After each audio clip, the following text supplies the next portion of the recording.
이스라엘 백성들은 이 추수에 대한 감사를 1년에 2번 했습니다.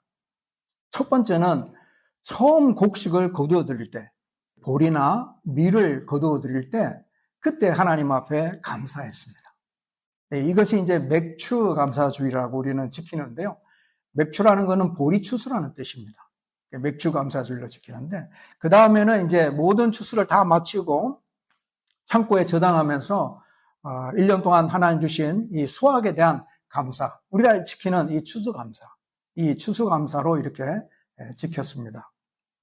오늘 우리는 이 추수감사주의를 하나님 앞에 지키면서 우리가 생각해 봐야 될 것은, 농부가 1년 동안 농사에서 하나님 주신 수확으로 인해 감사했던 것처럼 우리 또한 1년 동안 우리가 살아오면서 하나님이 우리를 위하여 베풀어 주신 많은 은혜들이 없지 않아 있을 겁니다. 하나님이 주신 위로와 하나님 주신 보호하심과 하나님께서 채워주신 놀라운 은혜들이 우리 안에 있을 겁니다. 그런 것들을 우리가 생각해 보면서 하나님 앞에 감사하는 자의 모습으로 나아가야 되지 않을까 생각을 합니다. 그래서 오늘 우리가 시편 107편의 말씀을 통해서 정말 우리가 하나님 앞에 감사해야 될 이유가 뭘까?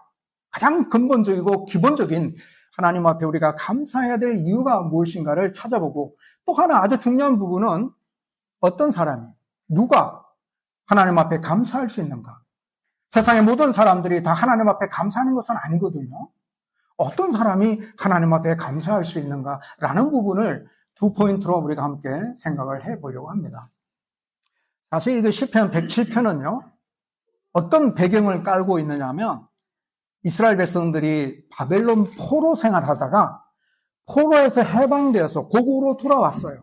고국으로 돌아와서 이 은혜에 하나님 앞에 너무 감사해서 하나님을 찬양하는 그런 찬양시입니다. 이스라엘 백성들이 예루살렘 성이 바벨론에 의해서 무너지고 불타고 이런 것들을 다 보았거든요. 그리고 그들이 쇠사슬에 묶여서 바벨론으로 끌려갔습니다. 그리고 바벨론에서 몇 년 동안 사느냐 하면 70년 동안 살아갑니다. 어마어마한 세월이죠. 70년 동안 세월을 살아가면서 그들의 삶이 얼마나 피폐해지며 그들의 신앙이 얼마나 땅에 떨어졌겠습니까? 이와 같은 바벨론 포로 생활 70년 동안 생활을 마칠 때쯤에 하나님께서 이들을 해방시켜 주십니다. 그들이 독립운동을 해가지고 막 이렇게 해방된 게 아니고요. 하나님께서 이때 당시에 이스라엘 나라를 다스리던 그 고레스 왕의 마음을 움직이셔가지고 아무 이유도 없습니다. 그냥 어느 날 갑자기 고레스 왕이 이스라엘 백성들 너희들은 다 고국으로 돌아가라 이렇게 명령을 내렸기 때문에 포로로 잡혀있던 이스라엘 백성들이 그냥 다 고국으로 돌아가게 되는 겁니다. 이런 역사적인 사건을 우리가 과거에도 우리가 발견할 수 있죠. 이스라엘 백성들이 애굽에서 430년 동안 종노릇하잖아요. 그 종노릇하는 그 상황 속에 머물러 있었습니다.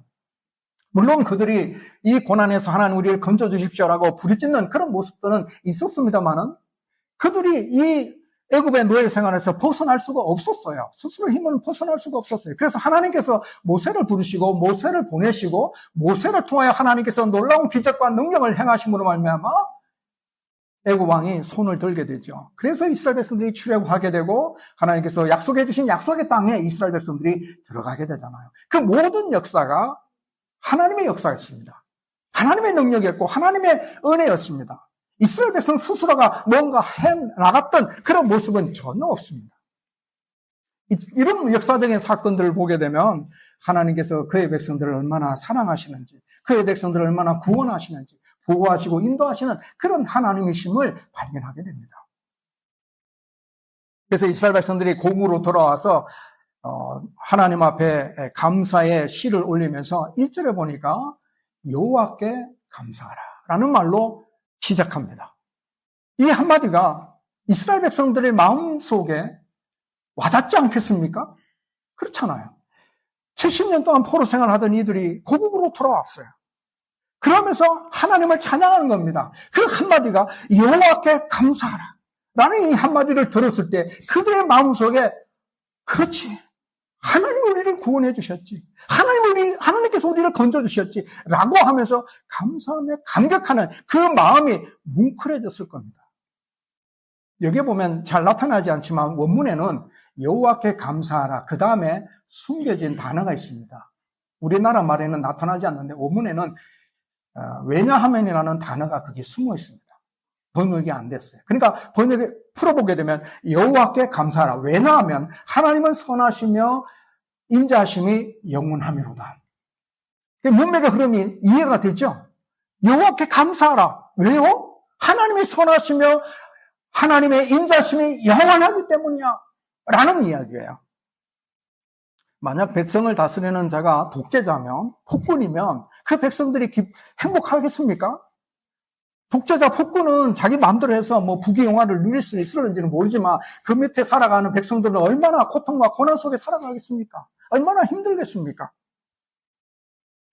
우리 하나님은 폭군도 아니고 독재자도 아니시고 우리 하나님은 선하신 하나님. 하나님은 선하시다. 하나님은 선하신 분이라 말하죠. 여기서 하나님이 선하시다라는 의미는 뭐냐면 하나님이 우리에게 좋은 것을 주신다는 뜻입니다. 의미가 와닿았습니까? 하나님이 선하시다라는 말 속에는 하나님이 선하셔요. 우리를 대하시는 하나님의 모습이 뭐냐면 선하신 거예요. 악함이 없습니다. 폭군이 없습니다. 비리도 없습니다. 잘못된 것도 없어요. 완전한 선으로 우리를 대하신다라는 뜻은 하나님께서 우리를 좋은 것으로 주신다라는 의미가 담겨 있어요. 그래서 마태복음 7장 11절에 보면 너희가 악한 자라도 좋은 것으로 자식에게 줄 줄 알거든 하물며 하늘에 계신 너희 아버지께서 구하는 자에게 좋은 것으로 주시지 않겠느냐. 여기 보는 것처럼 하나님 아버지께서 구하는 자에게 뭘 주셔요?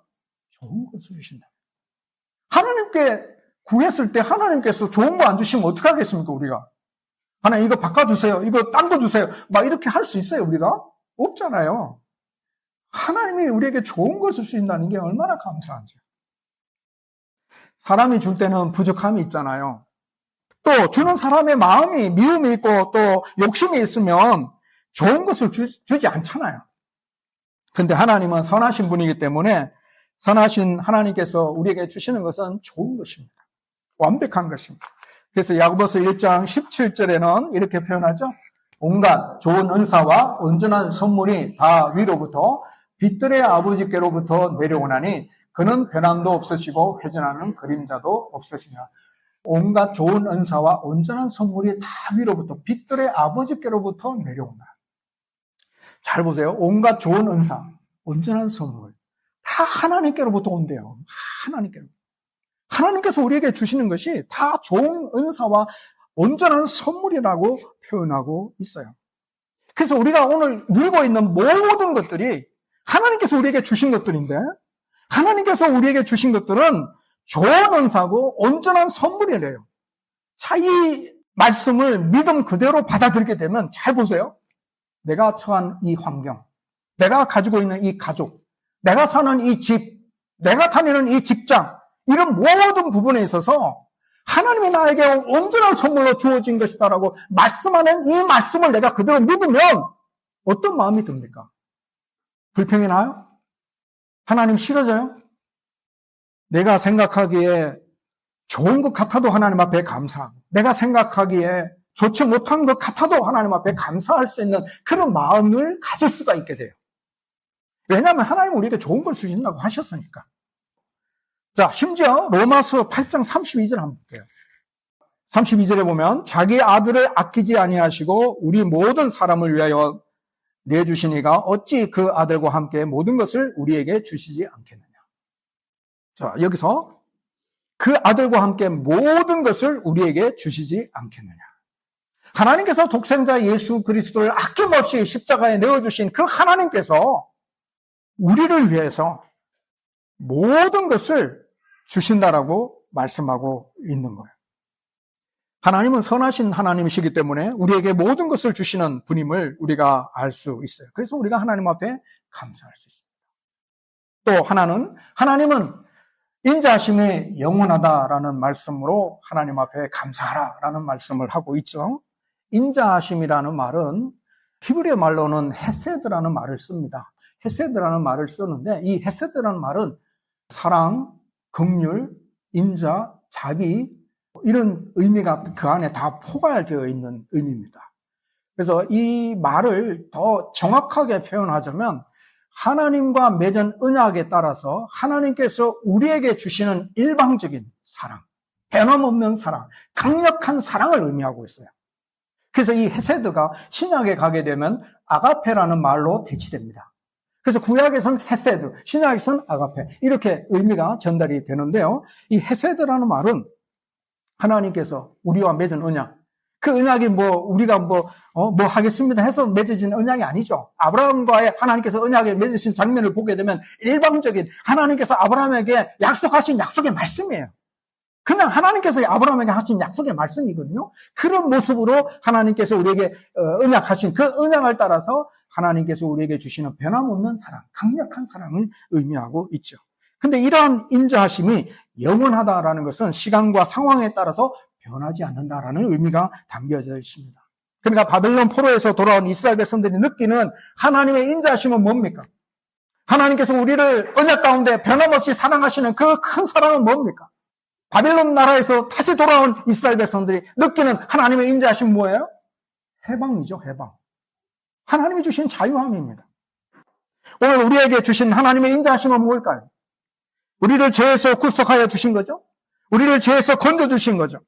이와 같은 하나님의 인자하심은 변하지 않는다라는 사실이에요. 우리의 믿음이 연약해도요, 우리가 좀 잘 신앙생활 못해도 하나님께서 우리를 향한 인자하심은 변함이 없습니다. 주일날 하나님 앞에 예배하지 못하는 모습을 하나님께서 어떻게 다루어 가시는지는 모르지만 우리를 향한 하나님의 인자하심은 변함이 없어요. 바뀌지 않습니다. 왜냐하면 하나님께서 우리를 향한 인자하심은 영원하기 때문에. 그래서 하나님의 인자하심은 우리의 모든 연약함을 덮는 우산과 같습니다. 우리가 고난 가운데 있을 때에 하나님이 침묵하시는 데 보이지만 하나님의 인자하심이 우리를 붙들고 있습니다. 그래서 다윗은 이렇게 고백하잖아요. 시편 23편 6절. 우리가 잘 아는 말씀입니다. 내 평생의 선하심과 인자하심이 반드시 나를 따르리니. 다윗이 이렇게 고백하잖아요. 내 평생의 선하심과 인자하심이 반드시 나를 따르리니. 그러면 우리가 하나님 앞에 감사해야 합니다. 자, 그런데 우리가 하나님의 선하심과 인자하심을 알아야 하고 체험해야 감사할 수 있지 않겠습니까? 하나님은 선하시고 인자하십니다. 이것은 변함이 없습니다. 하나님의 입장에서 하나님은 변함이 없으십니다. 그러면 모든 사람이 하나님께 감사해야 하는데 감사하지 않습니다. 우리를 향한 하나님의 선하심과 인자하심이 나타남에도 불구하고 모든 사람이 감사하지 않습니다. 왜냐하면 모르기 때문에 그렇습니다. 하나님의 선하심과 인자하심이 우리를 향하여 펼쳐짐에도 불구하고 하나님께서 주시는 그 인자하심과 선하심의 모습들이 우리의 삶 속에 있음에도 불구하고 내가 살아가는 내 자신이 그것을 모르기 때문에 하나님 앞에 감사할 수가 없는 거예요. 모르기 때문에. 그래서 하나님의 선하심과 인자하심이 내 삶 가운데 나타났음을 아는 자만이 하나님 앞에 감사할 수가 있어요. 그럼 누가 알 수 있느냐? 시편 107편에 보니까 이 저자가 네 사람의 예를 듭니다. 네 사람이 있는데 이 네 사람의 삶 속에 하나님의 인자하심과 선하심이 나타났는데 이들이 알았다라는 겁니다. 자, 보세요. 그들이 어떻게 알았을까? 자, 첫 번째 나타나는 사람은 4절에 나타나는데 그들이 광야 사막길에 방황하며 거주할 성읍을 찾지 못하고 라는 말씀이 나오죠. 이 사람은 광야에 있었어요. 광야에서 어디로 가야 될지 몰랐어요. 거주할 성읍을 찾지 못했습니다. 길도 찾지 못하고 방향도 찾지 못하고 어디가 길인지 어디로 가야 하는지 어디까지 가야 하는지 알지 못하는, 그래서 광야길을 헤매는 그런 삶의 모습, 그리고 목마르고 모든 기력이 빠지고 영혼까지 피곤한 그런 상태에 이르게 됩니다. 그때에 그 사람이 6절에 보면 이에 그들이 근심 중에 여호와께 부르짖으며, 광야길에서 길을 잃어버린 이 사람이 하나님 앞에 부르짖음으로 말미암아 하나님께서 이들을 도와주시죠. 건져주십니다. 바른 길을 가게 하시고 사람들이 사는 성읍에 이르게 하십니다. 이것이 첫 번째 사람의 케이스예요. 두 번째 사람의 케이스는 10절에 나오는데 사람이 허함과 사망의 그늘에 앉으며 공고와 쇠사슬에 매임은 이 사람은 발목에 쇠사슬이 채워져 있고 캄캄한 곳에 갇혀 있는 사람입니다. 마음이 심히 힘들고 홀로 갇혀 있고 외롭습니다. 누군가 자신을 일으켜줄 사람이 없어요. 이때 이 사람이 어떻게 합니까? 13절에 보면 이에 그들이 그 환난 중에 여호와께 부르짖으며 하나님께 도와달라고 기도했습니다. 그러다 하나님께서 죽음의 지경에서 건져주셨어요. 묶여 있었던 쇠사슬을 풀어주시고 어두컴컴한 곳에서 나오게 하십니다. 두 번째 케이스예요. 세 번째 케이스는 18절에 나옵니다. 그들은 그들의 모든 음식물을 싫어하게 되어 사망의 문에 이르렀더라. 이 세 번째 사람은 스스로 타락한 사람인데요. 쾌락을 쫓아 살아가면서 제약 가운데 살다가 그만 큰 병에 걸려드는 겁니다. 죽을 위기를 맞이하게 된 거예요. 입맛도 없고 먹는 것조차도 싫어하게 되었어요. 그래서 거의 죽음의 문턱에 이르게 된 이런 케이스예요. 이때 이 사람이 뭘 합니까? 19절에 보면 이에 그들이 그들의 고통 때문에 여호와께 부르짖으며 이 사람 또한 하나님 앞에 부르짖었어요. 그래서 하나님께서 이 기도를 들으시고 질병의 고통에서 건져주셨어요. 죽음에서 구원해 주셨어요. 네 번째 사람은 23절에 나옵니다. 배들을 바다에 띄우며 큰 물에서 일을 하는 자는, 그러니까 이 사람은 바다에 배를 띄워가지고 물고기를 잡아서 장사하던 사람입니다. 그런데 어느 날 큰 풍랑을 만났어요. 큰 물결에 작은 배가 하늘로 치솟았다가 다시 바다 깊숙이 빠지는 그런 상황이 되고 정신이 없고 이제 죽었구나 하는 그때에 이 사람이 뭘 합니까? 28절에 보면 이에 그들의 고통 때문에 여호와께 부르짖으며 이 사람도 하나님 앞에 기도했죠. 그래서 하나님께서 이 풍랑 가운데 살려주게 됩니다. 풍랑과 물결을 잠재우고 죽음의 징에서 그를 구원해냅니다. 바다는 잔잔해지고 그들이 바라던 항구에 도착하게 됩니다. 자, 이 네 사람의 케이스를 시편의 저자가 이렇게 묘사를 했는데 이것이 바로 우리의 인생의 모습 아니겠습니까? 우리가 인생길을 살아갈 때에 우리의 갈 길을 알지 못해서 어떨 때는 정말 내가 어떻게 살아야 되는지, 무엇을 바라보며 살아야 되는지 방황할 때가 있습니다. 또 우리의 인생이 죄의 권세 아래서 죄의 지배를 받으면서 죄의 종으로 살아가는 그런 삶의 모습 또한 있습니다. 우리의 인생이 병들어서 사망의 문에 이르게 될 때도 있습니다. 우리의 인생에 큰 풍랑을 만나서 자초할 위기에 처할 때도 있습니다. 이런 인생을 살아가는 자들이 하나님의 선하심과 인자심으로 말미암아 모든 문제들이 해결되는 그런 모습들을 보게 되는데요. 여기서 우리가 뭘 발견해야 되냐면 이 시편의 저자가 1절에서 여호와께 감사하라 라는 말씀을 하면서 이 네 사람의 케이스를 이야기하면서 계속해서 반복되어서 한 사람 케이스가 끝나면 이 말씀을 하고 또 한 사람의 케이스가 끝나면 이 말씀을 하고 계속해서 반복되어지는 말씀이 나옵니다. 8절에. 8절 여호와의 인자심과 그 인생에게 행하신 기적으로 말미암아 그를 찬송할지로다. 그 다음에 15절 여호와의 인자심과 인생에 행하신 기적으로 말미암아 그를 찬송할지로다. 그 다음에 21절 그 다음에 31절 똑같죠. 자, 이렇게 여호와의 인자심과 기적을 베풀어 주신 하나님을 찬송하라. 그를 찬송하라. 이 말은 하나님 앞에 감사하라는 말과 똑같은 말입니다. 자, 그런데 우리가 이 네 사람이 처한 현실을 우리가 가만히 뜯어보면 그 상황을 보게 되면 어떻게 이 사람이 감사할 수 있냐? 오히려 어떻게 이 사람이 감사할 수 있지? 이 네 사람의 케이스는 모두 다 힘든 상황이었어요. 길을 잃어버렸죠. 또 질병으로 해서 죽음에 이르게 되었죠. 그 다음에 감옥에 갇혀 있죠. 풍랑에 의해서 죽게 되는 그런 지경에 이르게 된 것을 보게 되죠. 이런 상황들을 보게 되면 감사할 이유가 하나도 없어 보이는데, 그러나 이들이 하나님이 베푸신 기적으로 말미암아 이런 문제들이 다 해결되었다라는 것이죠. 그래서 감사하라는 이야기가 연결이 되게 되는 거죠. 그래서 여기서 중요한 질문은 누가 하나님의 기적을 아느냐라는 겁니다. 누가 하나님의 기적을 알까? 그것은 이 네 사람이 그 어려운 환경 속에서 벗어나는 그 패턴이 뭐였습니까? 그들이 하나님께 부르짖었더니 하나님께서 들어주셨다라는 말씀이 반복되어지잖아요. 그게 6절, 13절, 19절, 28절에 보면 이들이 계속해서 반복되어서 하나님께 부르짖는 장면이 나오잖아요.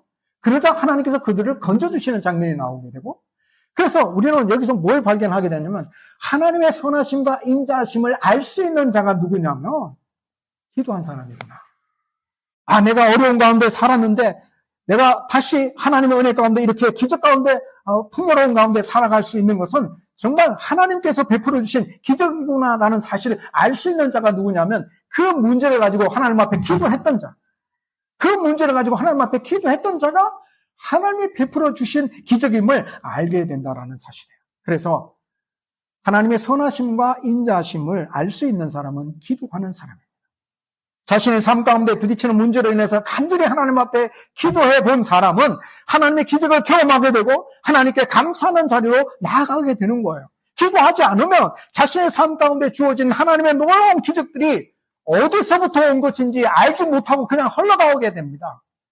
지금 내가 누리고 있는 이 축복이 하나님이 주신 것인지 아닌지 모르고 그냥 지나간다는 이야기예요. 근데 그 문제를 가지고 여러분 기도를 쭉 해오다 보면요. 하나님이 기적을 베풀어 주신 그 시점에 도달했을 때, 이건 하나님이 주신 복이구나. 하나님께서 나에게 은혜를 베풀어 주셨구나. 라는 사실을 알기 때문에 그 순간에 하나님 앞에 감사하는 자리로 나가게 됩니다. 그래서 간절히 기도해 본 사람은요, 자기 삶에 주어진 모든 것들이 하나님의 은혜임을 알게 됩니다. 그래서 모든 일에 감사하는 자리에 이르게 됩니다. 범사에 감사하라 하신 데살로니가 후서 5장 있는 말씀과 연결되어지게 됩니다. 그래서 우리 그리스도인들이 범사에 감사할 수 있는 겁니다. 그래서 성경 말씀에 범사에 감사하라라고 이야기하는 거예요. 인간적으로 생각할 때 어떻게 다 감사할 수 있어요? 할 수 없다는 생각이 들잖아요. 그러나 우리의 모든 상황 가운데 우리에게 주신 모든 상황이 하나님께서 가장 좋은 것을 주신 상황이고 우리가 하나님께 부르짖으면 하나님께서 응답하셔서 우리의 삶 가운데 기적을 베풀어 주시니 그러므로 우리가 하나님 앞에 감사할 수 있는 자가 될 수가 있는 거예요. 자, 여기서 이렇게 설교가 끝나면 참 좋겠는데 근데 우리가 하나 더 풀어야 될 숙제가 있습니다. 여러분 25절 여호와께서 명령하신즉 광풍이 일어나 바다 물결을 일으키는도다. 그러니까 바다에서 풍랑을 만난 사람은 왜 풍랑을 만났느냐 하면 하나님께서 광풍을 일으키셨기 때문에 이 바다에서 일하던 어부는 풍랑을 만난 겁니다. 어려움을 겪게 된 거예요. 그렇다면 이 풍랑을 만난 사람은 어떻게 하나님 앞에 감사할 수 있어요? 하나님께서 풍랑을 일으키셨고 그래서 내가 고생하게 되었고 그런데 어떻게 내가 하나님 앞에 감사할 수 있느냐라고 이야기할 수 있겠죠. 자, 여기에 대한 해답으로 저는 신명기 8장 2절 말씀을 여러분에게 드리려고 합니다. 내 하나님 여호와께서 이 40년 동안에 내게 광야길을 얻게 하신 것을 기억하라. 이는 너를 낮추시며 너를 시험하사 내 마음이 어떠한지 그 명령을 지키는지 지키지 않는지 알려 하십니다. 자, 광야길은 참 어려운 길입니다. 힘든 곳이죠. 하나님께서 우리의 삶 가운데 힘들고 어려운 일들을 허락하시는 이유가 뭐냐면 우리가 하나님께로 더 가까이 가기를 원하시기 때문에 그렇습니다.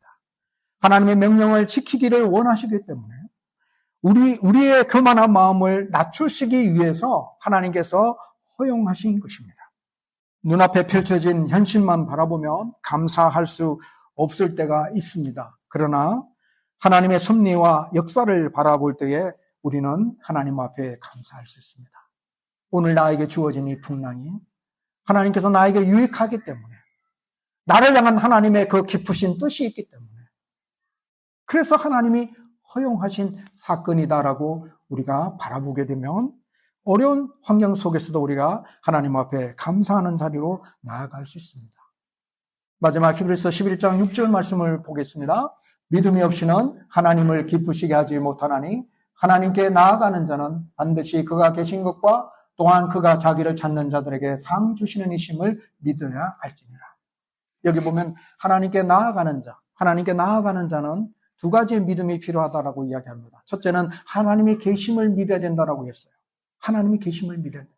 그 다음에 두 번째는 그가 자기를 찾는 자들에게 뭘 주신다고요? 상 주심을 믿어야 된다. 여러분 정말 이 상 주시는 하나님을 믿습니까? 이 믿음을 가지고 하나님 앞에 나아가는 자는요. 내 앞에 펼쳐지는 모든 현실 앞에 불평, 불만을 할 수가 없습니다. 하나님께서 나에게 상을 주시는 하나님이시지 나에게 고통과 아픔과 어려움을 주시는 하나님이 아니다라는 사실이기 때문에 그러므로 이 믿음 가지고 하나님 앞에 나아가는 사람은 어떠한 상황 속에서도 하나님을 원망하지 않게 됩니다. 광야길을 걸어갈 때도, 폭풍을 만났을 때도 하나님께서 상 주실 것을 믿기 때문에 원망하지 아니하고 인내하며 감사함으로 나아갈 수가 있는 거예요.